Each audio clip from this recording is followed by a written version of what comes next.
In the small rural village of Wimbe, Malawi, a 13-year-old boy named Willam Kamkwamba faced a life most children in the world couldn't imagine. His family, once sustained by farming, was now slowly starving. A devastating famine had swept through the country, and the crops shriveled under the harsh sun.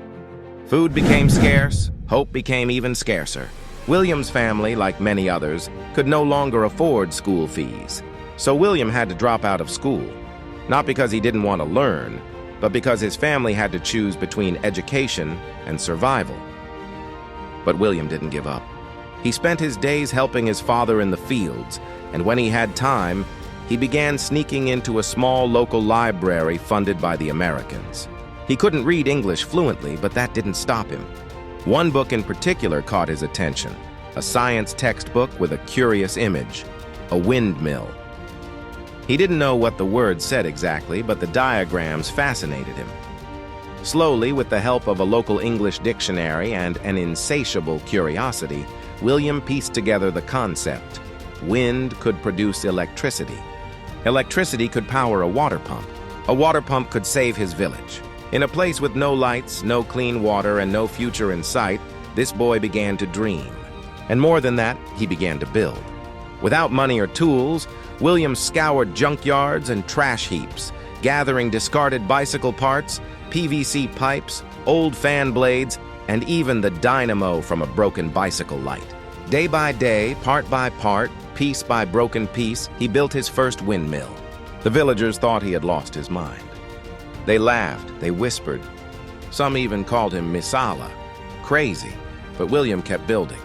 Then, one day, at just 14 years old, William flipped the switch. For the first time ever, light filled his family's home. Not from candles or kerosene, but from clean, renewable electricity generated by the wind. The windmill powered a small light, then a radio. Then, most importantly, it powered a water pump that brought water to their fields during drought, reviving his family's crops and bringing hope back to the village. Word spread, journalists came.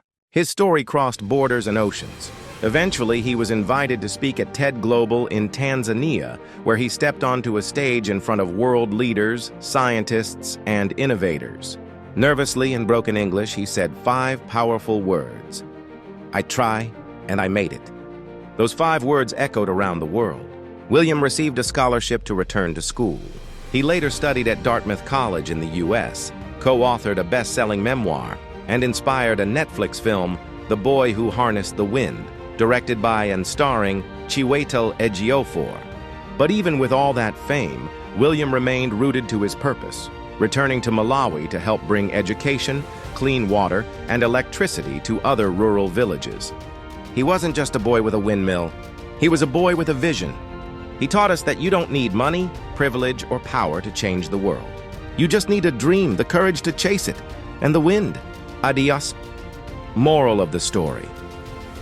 William Kamkwamba's journey reminds us that resilience can outshine resources, and that sometimes the most powerful inventions come not from labs, but from the sheer will of a determined heart.